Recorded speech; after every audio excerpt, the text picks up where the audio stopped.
Well, Clay, you can't say that Star Trek Enterprise never gave me anything, because it definitely gave me solid evidence that I do not have epilepsy after watching Impulse.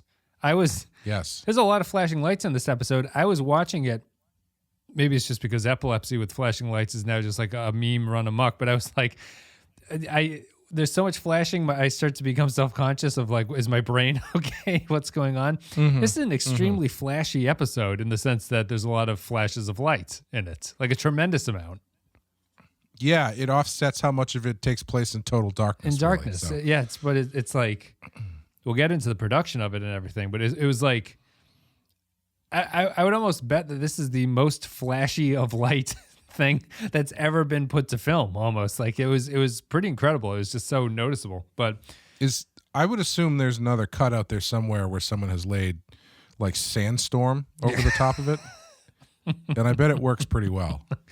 We're talking about Impulse. We're going to take a break. We'll play a clip from the episode, and we'll come back. We'll break it down. She's coming too. Let me go. Let me go. Stop.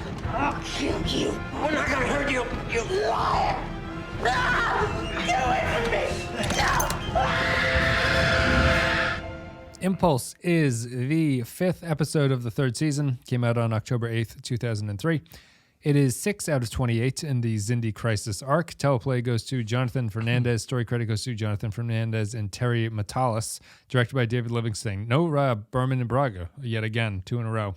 They got the boot. In the universe, date is specifically unknown. It's 2153. In this episode, after finding the drifting hull of a Vulcan cruiser inside an asteroid field, Captain Archer and the crew are surprised to find Vulcans, quote-unquote, alive on it. When they are stranded there, they must find out what happened to the crew before T'Pol succumbs to the same fate. So, I lied a little bit. This is not the Vulcans that we saw in the Xindi, where the Admiral shows them a clip of the Event Horizon Vulcans. This is the ship that went in to save those Vulcans. So it's kind of the same thing, but I thought I'd clarify that by just saying it's not those Vulcans that we saw in the videotape, unfortunately. Although I imagine it's very similar to what happens to them. Yeah, this is the Sam Neill ship. Yes. So this is like Enterprise showing up after the events of Event Horizon. You're right. The ship that goes to find Event Horizon that is not Event Horizon. What do you think of Impulse? I thought it was all of the things that this show does really well, firing on pretty much all cylinders, in service of not really anything. Mm-hmm. A lot of style over substance in this episode. Yeah. I thought the horror stuff was great. I thought the action stuff was great. I thought the subplot, the mundane subplot of flying to an asteroid to get a rock was great. only to be messed up by just a casual natural occurrence that they have to kind of deal with for a little bit. That isn't that big of a deal. But I didn't really feel like it was in service of much of a story. Like the stuff that they're doing with T'Pol didn't really feel like it was. There wasn't really much character work going on for something that seemed like it was should be a pretty serious character episode for her. Mm-hmm. Yeah, I thought technically great, really exciting, really good watch, but outside of that, it's not really, there's not really much there for me story wise. Yeah, it's I guess it's an episode that will stretch what you're watching the show for. To me, it's like an all style over substance episode where honestly, like the most impressive thing to me about it is the production design. Like I think they did a good job of making the ship look scary. They made a good job of making the ship look like it's a broken down ship. The scares were okay. I thought that the Vulcans were pretty good as zombies. I thought that they've been doing it a lot. We haven't really mentioned it. I don't know what specifically they're doing. It reads to me like they're shooting at a lower frame rate, which was kind of a thing that was happening in action movies at this time, where the footage is choppier. It gives it that sort of like stuttery effect on it because the frame rate is kind of low. They've been doing that frequently. This is the first time I felt like a lot of the episode was shot that way. It seems to be the way that Enterprise is shooting their action at this point. And I liked it, but to me, it feels a lot like a lot of the other Enterprise action episodes where I thought it was a better version of their action episodes, but at the same time, it was the crew running down a hallway a lot, shooting the zombies that came out. Then they'd get to a room and be like, we got to run down this other hallway. And they'd run down the other hallway, they'd shoot some zombies, and that was it. And it's like, we got to hole up in this room for a couple minutes for some exposition. Yeah. Okay, on to the next hallway. On to the next hallway. This hallway is up. And so much of it was running through hallways, I started to doubt the production design credit. I was like, is this just like a 10-foot long set that they built and they're just going to run up and down the thing endlessly over and over again? I just think that the show continues to not do what I would be considering like effective action. I think that this is pretty good, but it's not, for this to be an effective action episode, I don't think, maybe you don't have to do character work or something, but I have to have some kind of interest in what they're doing on the Vulcan ship, really. Like I was thinking that we watched Genesis recently, which is the TNG one where they come back and they get transformed into the animal monsters. Picard and Data come back to the ship and they have to work their way through. That wasn't character work or anything, right? But I thought that episode was just better at me caring about why Data and Picard are running through the ship, trying to find stuff. Yeah. And this doesn't have that. It just feels like it's just action for action's sake. Yeah, like they don't even get anything from the ship or anything. They just go to the ship and they're like, uh-oh, zombies, let's get off the ship. And that's the whole story. Yeah. Uh-oh, it's harder to get off than it was to get on. We're going to have to be stuck here for a little while. Yeah. Yeah. And I think if that's the case, that's fine if you are getting something thematically or character-wise or something, but it feels like this was really trying to be a big episode for T'Pol, but it just doesn't really come through because it's another one of those situations where like they have one scene where they try to save it at the end. Where why do they keep doing that? This is a problem. I don't mean to interrupt you, but this is all of these episodes where this happens at the end. I get to that end point after watching 40 minutes of episode and I'm like, this episode's not really all that great. And then I get to the end scene. I was like, why couldn't this been the point of the episode the entire time? Right. And it's I don't know what you lose by bringing that up early, that Archer has to choose between T'Pol and insulating the ship from the anomalies. But I interrupted you. I'm sure you were going to say the same thing. Yeah, he's got that one scene at the end where he says something about I'd be losing my humanity if I'm trying to save humanity, but I can't lose my humanity at the same time. Yeah, it's another one of those things where it's like, all right, we're just dropping a little bit of what is this supposed to be about for Archer, but it doesn't really care. It doesn't bolster the episode or anything. Sean and I we've started recording the next season of Badass, and we just did an episode today called Nothing to Fear, I think, and it's a Scarecrow story, but it's an inversion. Where instead of coming up with a fear toxin that causes everybody to get super scared, he comes up with a toxin that makes everybody have no fear. Mm-hmm. And it's a lot of action, but it's in service of something because Batman gets exposed to it.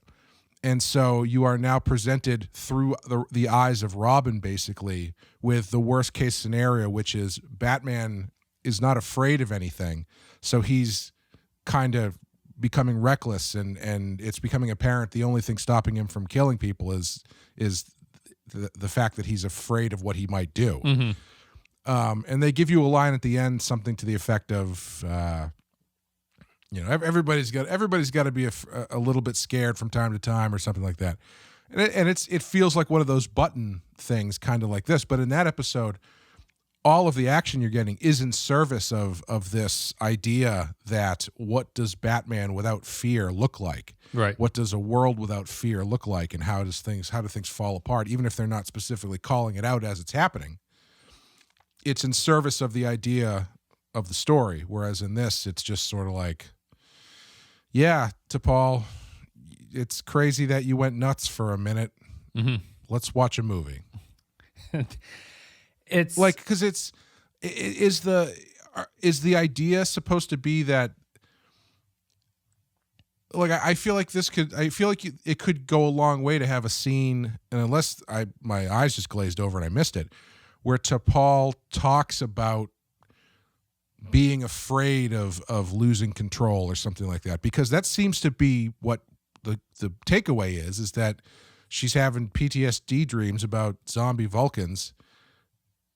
But is it supposed to be more than just the fact that they were zombies? I mean, everyone's going to have crazy dreams about zombies if they encounter zombies. Or is it supposed to be this thing she's trying to reconcile about being a Vulcan, but also being a slave to her emotions or something? They don't get into any of that. Even with her going nuts, she never talks about it. I'd be inclined to believe that it's not really interested in that, because honestly, this plays mostly on a plot level like a straight zombie horror movie, because the rationale for the Vulcans is that they've lost control of their emotions, which doesn't explain why they've become flesh-eating zombie monsters all of a sudden instead of just yelling at each other about stuff. So T'Pol's breakdown, because the Vulcans have not broken down in a way that would be illuminating to T'Pol as she breaks down. They've turned into monsters, and she's turning into a person who's yelling and doesn't trust anybody. But they have space there, if they wanted to, about this being an episode about what the Vulcans would fear about losing emotional control, but it doesn't become a zombie movie at that point. And this wants to be a zombie movie, which is fine. It's a direction you can take, but it totally does not allow you to do anything with what the Vulcans would be like if they lose control like that, because it's not what they become. Well, but I don't think you have to be literal with it. I mean, I think you can still, if the idea that you're playing with is that T'Pol is afraid of what she might do should she lose control of her emotions, I think it's perfectly fine to express that through a zombie story where what you're seeing is not literally, obviously Vulcans losing control of their emotions does not turn them into zombies. But I don't see, I think it's reasonable to use that extreme here as a illustration of what she's afraid of. Mm-hmm. But they don't, because the fact that we're talking about this stuff now, none of this is in the episode. We're just projecting internal reading onto characters that don't give any indication that this is the idea that they're going for. Yeah. I mean, I don't mind that. I think that I guess my problem would be is that the Vulcans losing emotional control has more interesting things than a zombie metaphor if you want to go that route for me. Like, sure. The losing of control is more in the scenes where T'Pol and Archer are yelling at each other here, I think, where there's a kind of mistrust, or like something like the Sarek episode of TNG. There's like a sadness to seeing a Vulcan lose control like that. It's kind of like a debilitating thing for them. And I think that I just don't think that the zombie thing really would work, even if that was the attempt, because at least for this one, you'd have to be much more inside the mind of T'Pol. She can't just be the victim of this sickness that's getting to her. Right. And what I think the episode trying to save its point is more about another thing of Archer doesn't want to leave anyone behind, and he's unwilling to do there are some lines he's unwilling to cross, and this is one of them. He won't insulate the ship because T'Pol will get sick and go crazy from it. Mm-hmm. I think for the serial storyline, I think that's a better story. But there's no way that you can make this a good episode and have that be the last scene where it's revealed that that's the information. He has to know that going in. T'Pol has to know it. And T'Pol being the logical one is like, I have to potentially go crazy in order to save Earth. And Archer's like, I don't know if I want to make that deal. And then maybe the zombies thematically tie into that about something like the madness that's being unleashed on them because of these decisions or something. But it's a huge mistake to not have this be revealed early so that the characters have something to talk about the entire time that they're on the ship. Yeah, no, there's absolutely no reason to hold that back, because just putting that, having one scene where they talk about that early on in the episode makes everything that follows actually have dramatic weight to it, more so than just it's dark and there's zombie monsters. It's because now it's about how far is Archer really willing to go before he realizes that, nah, I can't do this. I can't. Gives him room to have an arc where he could start by being like, we need this Trillium D. And then he has a zombie attack adventure. And he's like, well, maybe some things aren't worth the cost of this. And I'm sorry to Paul that we had to do that. Yeah. Because he doesn't have an arc here. He just goes on the ship. And then at the end, he's like, yeah, Trip told me 2 seconds ago that this will make you crazy. So I can't do that. We'll go back now and get hit by anomalies and stuff. Yeah. Start the episode after you do your flashback thing. Start the episode with another anomaly messing the ship up somehow, and him being like, we really need to get this thing figured out.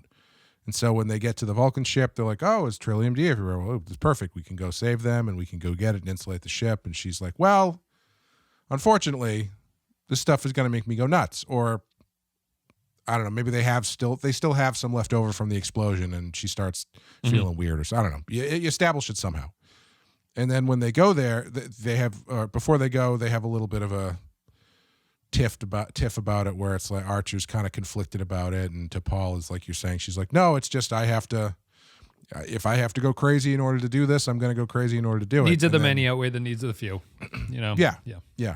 And then once you get there, you see how this affects her and how it degrades her sanity and stuff, and it's that much more affecting for Archer and for the people watching, because they have a frame of reference for why they should care about this, other than just, this is to Paul, she's a Vulcan, now she's freaking out. Yep, she's on our cast. She can't be taken also, away from us. Speaking of being on the cast, who the hell was in control of the ship? Because you've got everybody in the main cast on the Vulcan ship, and then the leftovers you got doing the away mission. Was Hoshi in charge? I guess it's Hoshi. Yeah, it would have to be Hoshi and Chef, the 1-2 combination. Was Hoshi in this episode? I think she was very briefly. I bet the days that Chef has the comm, I bet are great. I bet he shows up with donuts and like coffee for everybody on the bridge. I bet that guy is a laugh riot.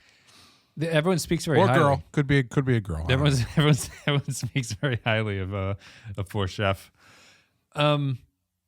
Yeah, They should do it once a month. Once a month on a day where they got nothing going on, just let Chef take over for the day, and it's just everybody. It's like everybody, it has brunch. He's got brunch ready. Walking down the hallway to the bridge, you smell those pancakes in the air, and you're just like, oh, it's Chef's Tuesday.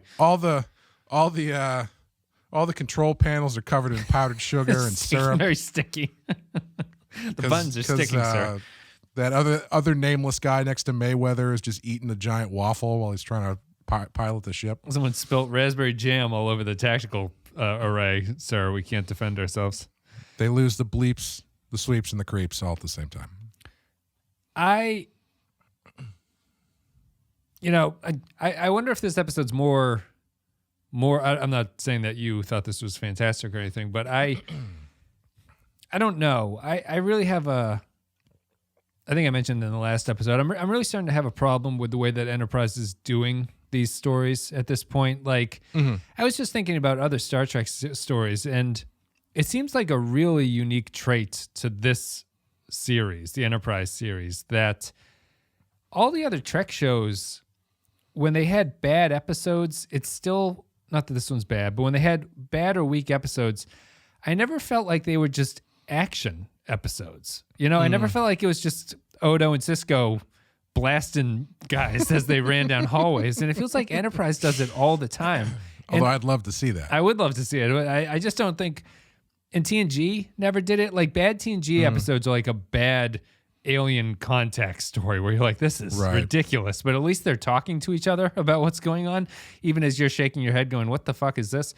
Enterprise is just like, I like the production, but it's like, how can you, the show reliably completely avoids being about something. It's just like, I'm not going to tell you that this is about anything. I'm just going to run around for a while. And it worked better in, I think it was Anomaly. Anomaly was the episode that I liked the best out of this season so far. There was action, but it was in service of figuring out the sphere. It was an action of trying to find that other ship that was gone. It was an action of Archer threatening to murk that guy in the airlock or whatever. Like there was some things going on. And I thought that I was hoping that was going to be a better direction, but these episodes so far just feel like they're better produced versions of previous episodes with this spine of zindiness that's stuck onto it that gives them a reason to be doing things in the first place. Yeah, and I mean, even there, it's like a very tentative spine. You know, it's just the slightest of motivations as to why you're in this area looking for something. Yeah. Yeah, yeah, and like it's not. I feel like you could get more out of this if you moved that story forward or something, or had them. I mean, I guess they have a setback because they can't reinforce their hull because it's going to cause T'Pol to go nuts. But even there, that's not really, like we were saying, it's not really the main focus of the episode. We haven't been seeing those anomalies. I'm amazed that they don't show us how devastating these anomalies are because they're constantly looking for protection against it. But we've seen the only one we've seen turn the ship, like the corridor, into a bowling ball, and it knocked over a couple people, and that was the extent of it. It's just like I need to see people being sucked out into space and stuff by these things to make it feel like there's a reason. Yeah, it's not like, you know, it's not like they treat it like somebody just left the refrigerator door open or something. It's like, another anomaly. I had to go fix it. It's fine. They spent their money on transporter malfunctions blowing rocks into the side of the wall, but not on an. Why did they need to go get more? The rocks are there. Like transport, it worked. It's just not exactly how they wanted it to. They got to pull those rocks out of there somehow. Yeah. Did that happen to a person in one of the episodes? It did, right? Yeah, they beamed a person back who was in a storm, and he came back with like branches and stuff in his face and rocks. Yeah. And he's fine. He's all right. He didn't die because we know the first guy died a couple episodes ago. No problem. Yeah, that whole thing with getting them down to the planet, to the asteroid to dig up the stones, it's only there to damage the shuttlecraft, right? There's no other reason for them to do that, and to give them the ability to have the strange sequence where Archer's at the end when they're escaping. Archer's like, the docking clamps are locked, and Trip's like, I'll fucking shoot it with my phasers, and he just flies in and sets them free. It's typical Enterprise. Here's a problem. Oh wait, there is no problem whatsoever. We'll just have someone shoot it with a phaser, and that'll be the end of it. It's just to have them out there is the only reason to do that whole sequence. Well, even there, it's not like they go out and while they're out there, they swing by and pick it. They go back. They go back. They go back to the Enterprise. The shuttlecraft gets all banged up, and they go back to the Enterprise. And then when Archer calls in, they're like, this thing doesn't work. We're going to need a couple hours. That's literally the only reason they go. Yeah. It's because they have another shuttlecraft, and they need to come up with a reason that they can't just send the other shuttlecraft. Yeah. Why, instead of sending them to a asteroid to pick up Trillium D, why they don't just have it be an anomaly has fucked up the ship somehow? That might be more on brand, like it's we can't fly out because the shuttlecraft has turned into tiny little Irish people running around singing songs or something. Damn you, anomaly. Yeah, get weird with it. I mean, maybe that's what the Space Irish were from TNG. They were just a shuttlecraft that had exploded into an expanse anomaly. The Irish from the Delphic Valley of Ireland, a beautiful, beautiful country. But it was just like, at least that way you're dealing with stuff unique to the situation instead of just, that scene where they go get the stuff off the asteroid they could have just reused the footage from the snow episode, and I probably wouldn't even have noticed. Yeah. You know, No, I was expecting Mayweather to get like a shank through his arm or something, because that's he managed to get out of it unscathed somehow. Just some 80-yard dialogue. They're like, I can't believe it happened again. God damn it. It was these snowy comet places. Yeah, I don't really have too much else to say about it. I did want to get the thing in that this was another fantastic example of a cold open that going into the theme song is just like a shocking.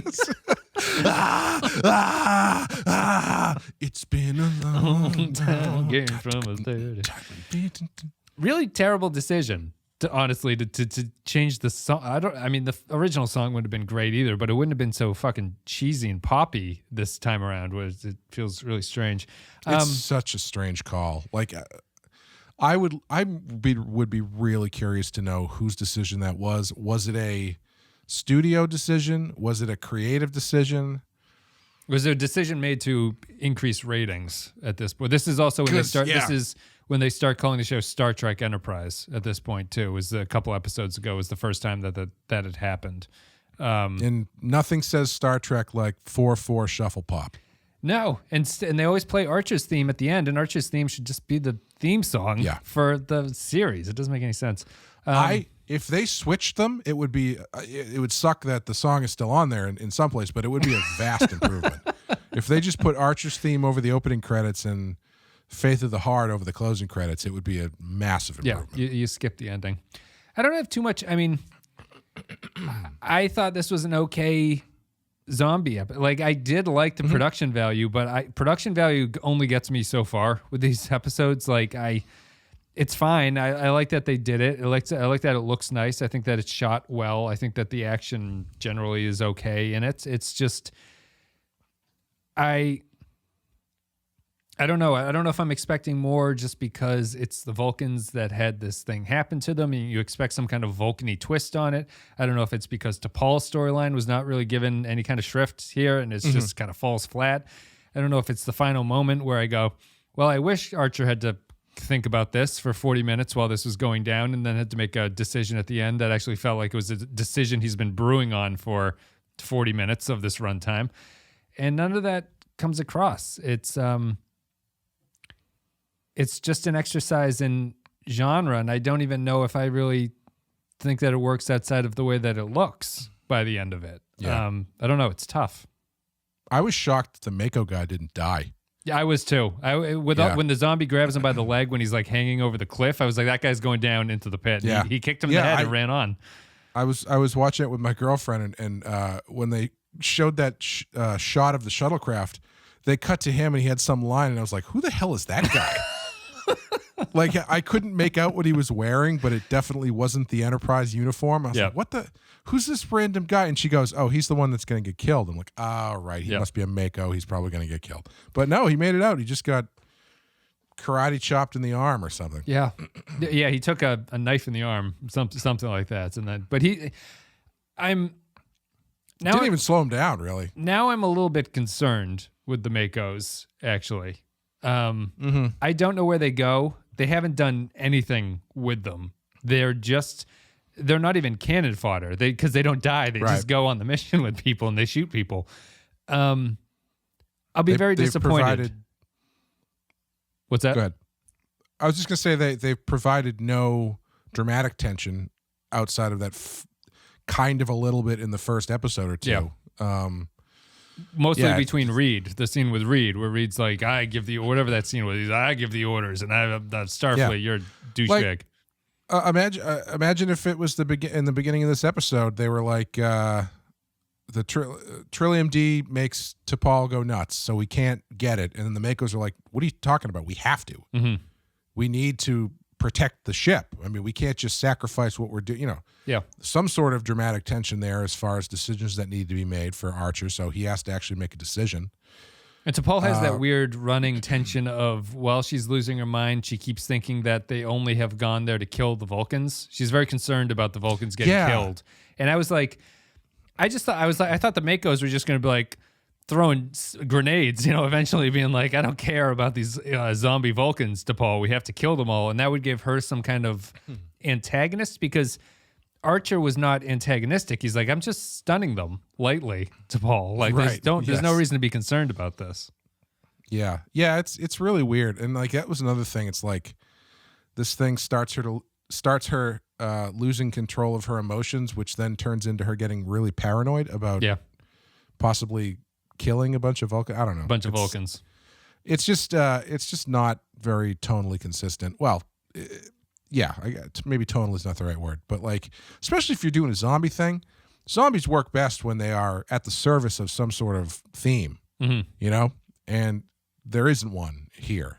Yeah, I think that absent theme, to me, zombies are incredibly boring, really, because it's like once you have the weapons in a zombie movie, there's not a problem. And I was also struck by, I'm not sure how Star Trek weapons That's your first work. mistake, Wes. That's your first mistake. You get too cocky, and then one of them gets you from the side, and you're not expecting it. Clever girl.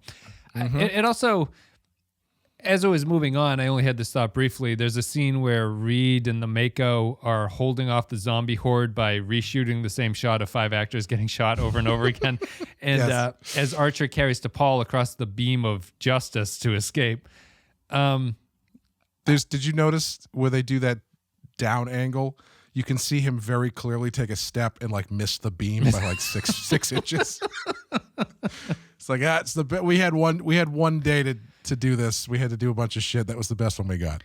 I was it undercut it a little bit where I was thinking as Reed and this Mako are mowing down the zombies, I'm not really sure how Starfleet like batteries work on their weapons. So I was like, is it possible that they can run out of energy blasts to shoot these things with? Because they don't mention that, which is usually a kind of a zombie thing in like Resident Evil and stuff. Like ammo means something because once you run out of ammo, this endless horde is going to get you. Yeah. But the Mako never has a line of being like, I'm running on empty as he karate chops a Vulcan and then gets eaten and stuff like that. There's none of that, unfortunately. Yeah. Oh, I mean, a hallmark of zombies, anything, is when you run out of bullets. Right. Because, you know, everybody's a badass zombie killer as long as they get bullets. But once they don't have them, then you start turning into Bill Paxton. Yep. Yeah. Undercut it a little bit, I think, because they could just mow them down. It was totally dependent on T'Pol being upset that they were doing it, but they weren't doing it in the first place. And also, who cares? They're zombie monsters that are attacking us. Yeah, it felt a little bit more like House of the Dead or something, where it's like as long as you shoot off the screen to reload, you're good to go. Oh yeah, classic technique. Yeah, I know. I wish you could. I wish they had more games where you could do that at home. I always like doing that. Lethal Enforcers, the best first-person shooter. Oh, nice. Yeah, like even there, you don't even get the scene where the Mako freaks out or something and starts going nuts, or like tension between Reed and the Mako guy about was like, we need to just start. He said the closest you get is he goes, I'm gonna start killing these guys, and they go, no, don't do that. It's like, ugh. I really want to kill them. You're probably right. You're probably right. I probably shouldn't do it anyway. It is strange. It's tough. I don't know. I don't have anything else to say about this one. Do you? Before we go to Patron Thoughts? No. It's I think it's a really fun episode. It's probably one that I wouldn't skip if I were rewatching it again. But it's just fun for fun's sake. It's not really much else going on. Yeah, the concept in the log line seemed like a can't miss to me. Really, it's like, yeah, it seems fun. Like go to the Vulcan ship and there's Vulcan zombies running around. And for some reason, it just didn't do it for me. And I think it's down to that core Enterprise problem of the episodes just don't want to have they don't want to have, I guess specifically, they don't want to have a character decision run the entire length of an episode a lot of the time. They just want to have the thing, like the MacGuffin, that they do that for 40 minutes. And then at the end, the character says like, well, this is what I learned today about this. And it feels really cheap, and it's a little bit not distressing, but it's a little bit like deflating when you get to the end and you're like, they could have made the episode about that. Why didn't they just bother doing it? This one doesn't even have a MacGuffin. Like there's they're just over there. Yeah, they're just there. And I mean, the reason why that thing, that technique or convention is called the MacGuffin is because it's an empty thing generally. Yeah. Because it's that's not the thing to care about. It's the everything that's it just hung causes on the it. journey. It's the nonsense thing that causes the journey. Yeah. It's all the other stuff that hangs off of it is the stuff that you get your story out of, and this doesn't have any of that. It's the equivalent of like just walking in and going, whoop, sorry, wrong room, and then they just leave. Only there's zombies involved. Question for you. What do you think about this idea? So it's the same concept of an episode, except the Trillium D does not make Vulcans lose control of their emotions.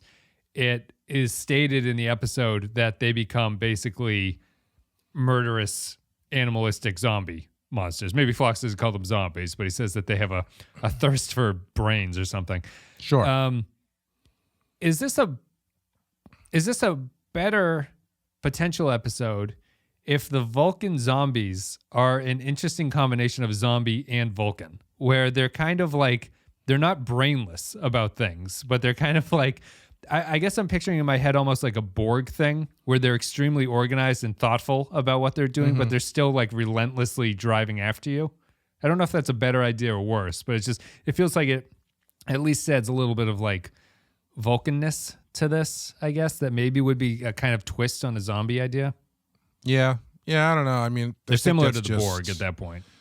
Yeah, I think you're just putting different color frosting on it at that point. Like it's still not really in service of much. Yeah.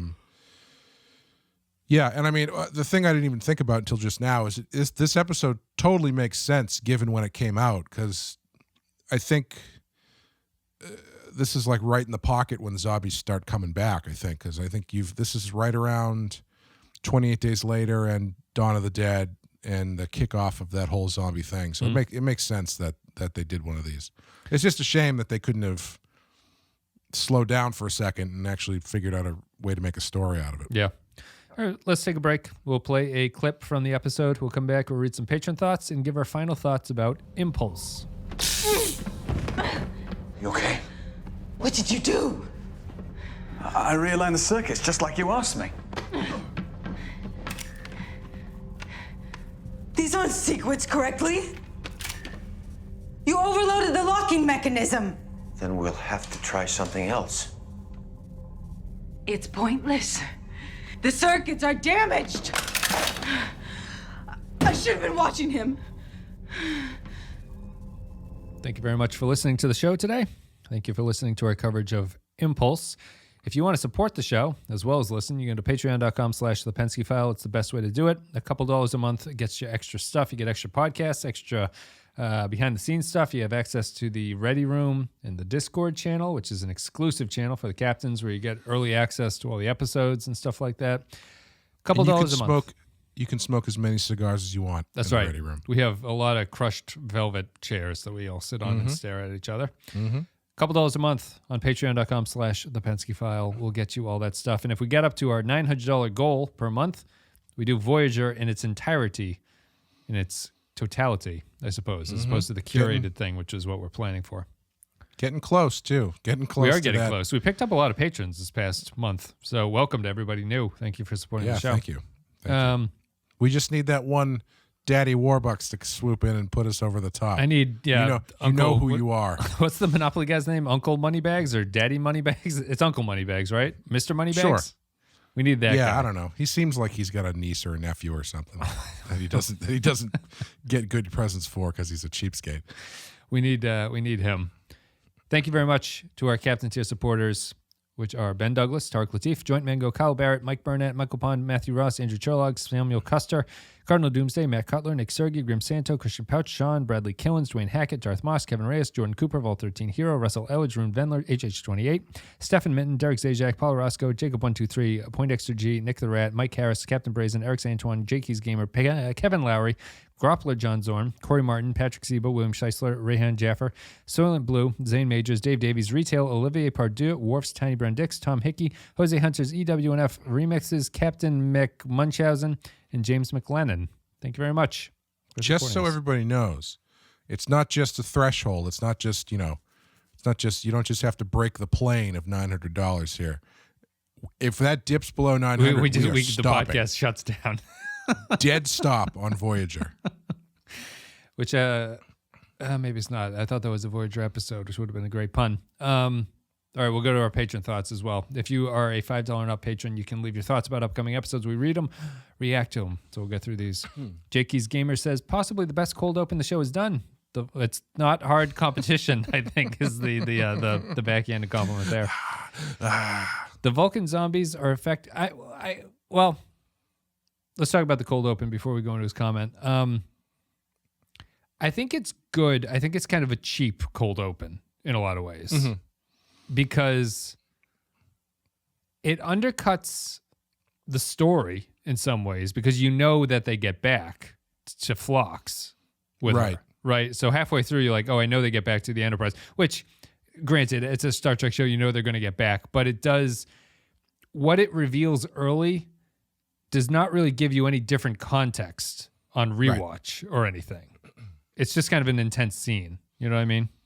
And if you know going into the situation that the Trillium D will eventually cause T'Pol to go crazy, that puts that opening scene into a bit more of dramatic tension because it's like, oh shit, we already saw T'Pol going nuts. Right. So did they decide to go for it? Yeah, in a previous episode, you mean, like bringing this up as a possibility and then having it lead into T'Pol going crazy. Yeah.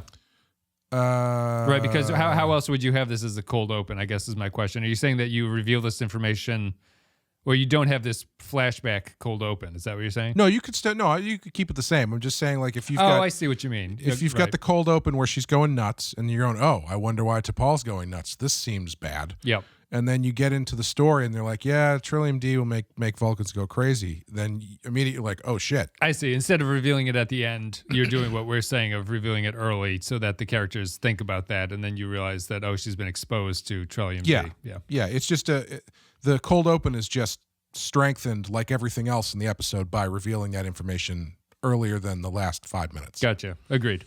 The Vulcan zombies are effectively creepy and strike a scary middle ground between mindless living dead and having some intelligence and agency. Blalock's performance is really good here, and her descent into paranoia is convincing. It's primarily an action episode. How did you feel about her performance in this? I don't like it. I don't like it either. It's not her strength. Yeah. There was a certain point where I was thinking she was doing a really great job, which was the scene where they're in the sick bay and they've got the one zombie Vulcan guy and she's trying to question him, and she's doing it like trying to maintain her composure and stay, control her, rational or whatever. Yeah, but you can see her like, shaking and freaking out, and she's really fighting against it. I thought that was great, but the minute she goes over the line into crazy yelling and stuff, I was like, yeah, I don't buy this. Yeah, it was a very actorly performance of going crazy. I think it's like I think my least favorite is where Reed fucks up the thing he's supposed to do and it like electrocutes her. And she goes like, "What did you do?" My plastic discs. I should have watched you use them. You did it wrong. Yeah, it wasn't. I didn't find it my life. It's primarily an action episode, but a good one, and an introduction of the effects of Trellian on the Vulcans and T'Pol specifically. And it does a nice job of adding another element to a serialized story. Cap it off with an effective ending scene, and I give this one 4 turbolifts jump scares out of 5. A good jump scare at the end, I thought. It was... I thought most of them were pretty good. There was one during while they were on the ship where like they opened I think it was the first big one where they opened the door and the guy with the axe comes out. Yeah. That was pretty good. I thought they handled that stuff pretty well. Yeah. I like the, my favorite is the turbo lift shot with just the camera panning and then the guy is standing right there. I thought it was pretty effective, and I generally don't like jump scares, as you'll see on a lot of Rotten Horror Picture Show podcasts. Matt Ross says, one of the better cold openings of the better Jakey's gave it a 4, I think, too, if I didn't read that. One of the better cold openings, one of the better Enterprise episodes overall, with ominous music throughout. David Livingston, the director, with a penchant for fisheye lenses, uses them with the appropriate skill to denote terror of zombie Vulcans affected by one thing our heroes need to traverse this area safely. Although it harkens back to Event Horizon and zombie films, you know that the heroes survive. It was still filled with good action and tension, and Red Shirt lived. The red shirt lived. The psych-out ending was also nicely done with telling Trip to shut up. One question, though, is when did Angry Archer turn into Captain Bligh with no movie nights? 4 out of 5. I don't know who Captain Bligh is, I don't think. Captain Bligh is the captain from Mutiny on the Bounty. Oh. Which I only know because I watched the 80s remake of it, The Bounty, starring Anthony Hopkins and Mel Gibson, maybe about 6 months ago. Nice. Stuck with you though. Yeah, it was an interesting movie. It wasn't amazing, but it has some. It's got a ton of like early performances for some, like Liam Neeson's in it, really early Liam Neeson performance, and Daniel Day-Lewis and a couple other guys like that, where it's like probably their first or second movies. Nick the Rat says, I really enjoyed this episode as well. Anyway, Trip is hot. Clay, what's the last story you've enjoyed? It was probably The Bounty, I'm assuming. The last story? The last story. I assume you didn't enjoy this one. Was that a question? Are you just asking me in general? Or is no, that's what the comment says. Oh, I don't know. I don't enjoy anything. Royo says, Impulse, Enterprise, and a rare example of what the hell was that? Oh Jesus, this sheet was creasing up on me. If it's the last story from Enterprise, no, I think it's just a story in general. In general, I don't know. I mean, isn't the Bible the greatest story ever told? Really? Yeah. Best-selling book of all time. There's a reason. Yeah. Pick one up. Royo says, steal one from a hotel. Royo says they're the original AOL CD-ROM that just shows up in your mailbox. Me and Amy are, and that's a very old-fashioned thing for me to say at this point. Me and Amy are. She reads much more than I do. I should read more than I do. But the Bible, more of the read together. We're reading. We chose to read a bunch of like what are considered classic American the great American novels. So like Great Gatsby and Huck Finn and stuff like that. It's funny going back to them because I remember in high school. High school is just the wrong age to read these books. Like I think that we just are fucked up in what we think that kids at that age want to read. But they're great books. But going back to them, it's also like, why did I have a problem with this 98-page book in high school? Yes. It's like, it's the chapters are like 2 pages each. And the assignment for homework was like read 2 chapters. And it's like, oh my God, this is impenetrable. And it's like the book is over in 2 hours of reading and you've read the entire thing. The one that I could never wrap my mind around was Gulliver's Travels. Like, I feel like I didn't read it out of principle because I remember I very clearly remember when we started covering it in high school or whatever, and it's like, now we're going to explain how this is actually a masterpiece of 1700 satire. And I was like, what? How is that applicable to any? That's like, even if you explained it to me, oh, this is a really good jab at the king or something like that. I know, it still doesn't land, really.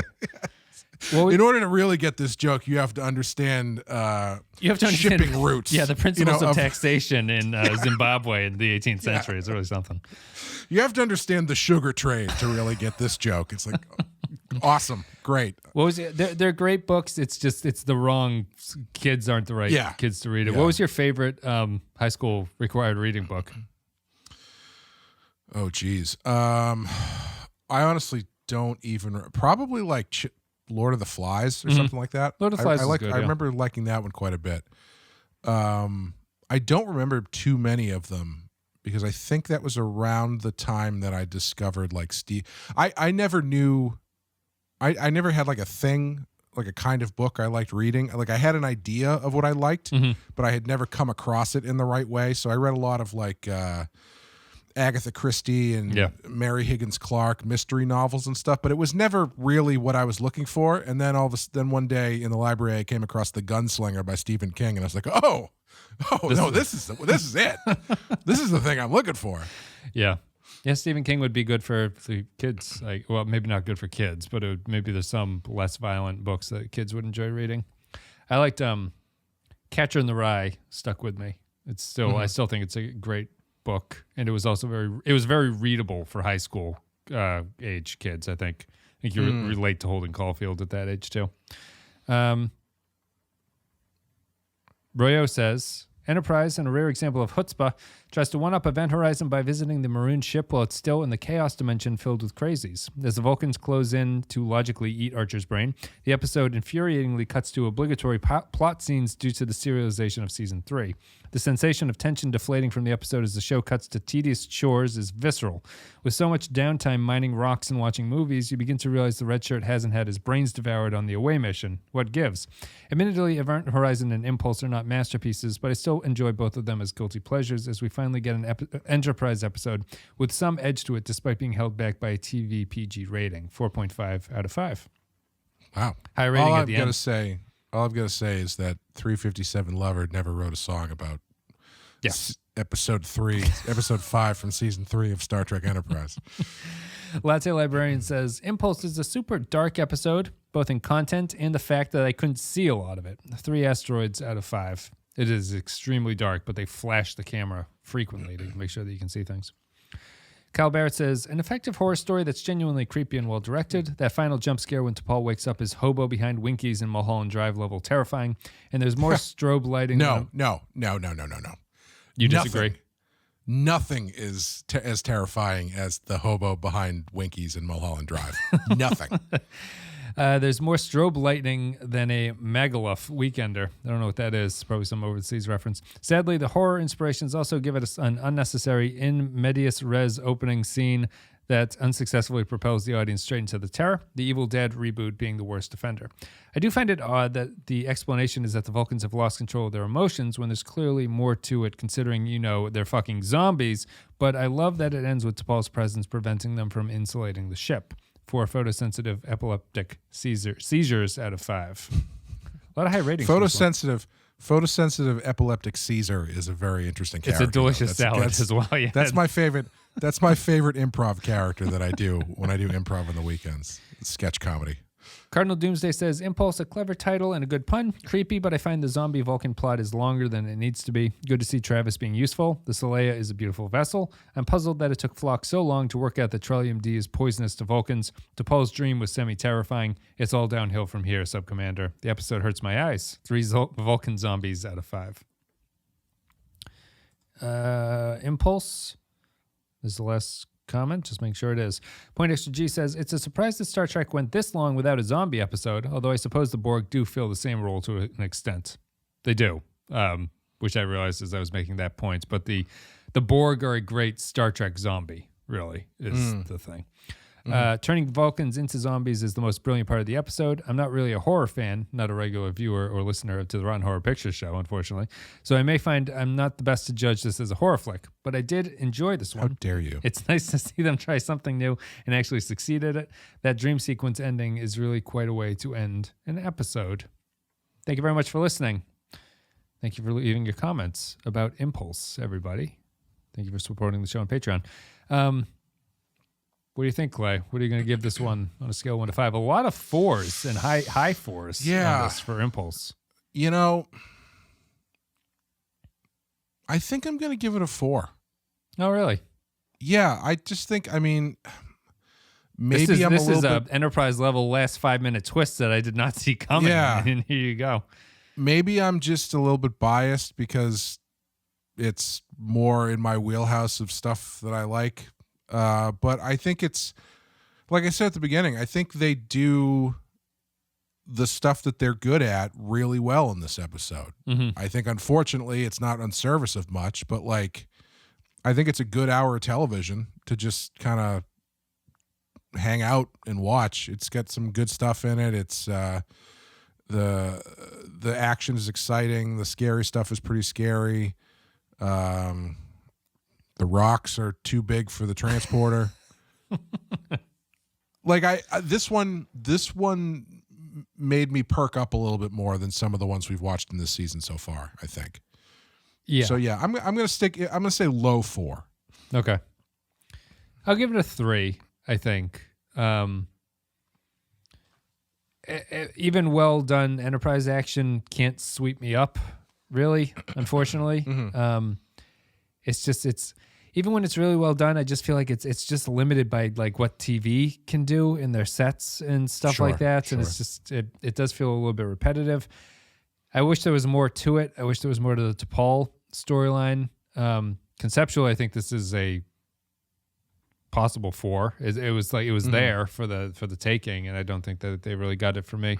Yeah, that's pretty much like my 4 is entirely technical. Like it's like I think there's almost negative story in this episode. Yeah, and I think it's one of the better.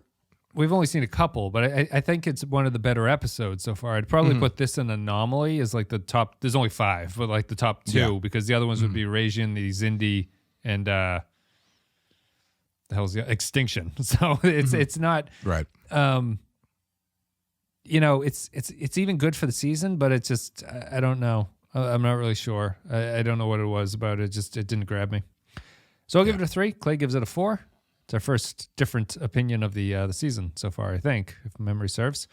Thank you very much, everybody, for listening. Patreon.com/The File if you want to support the show there. A couple dollars a month at Patreon.com/The File. Gets you extra stuff. We covered Iron Man and Ultimate Computer this month, and then Friday the 13th, part 3 also came out. Whole bunch of stuff.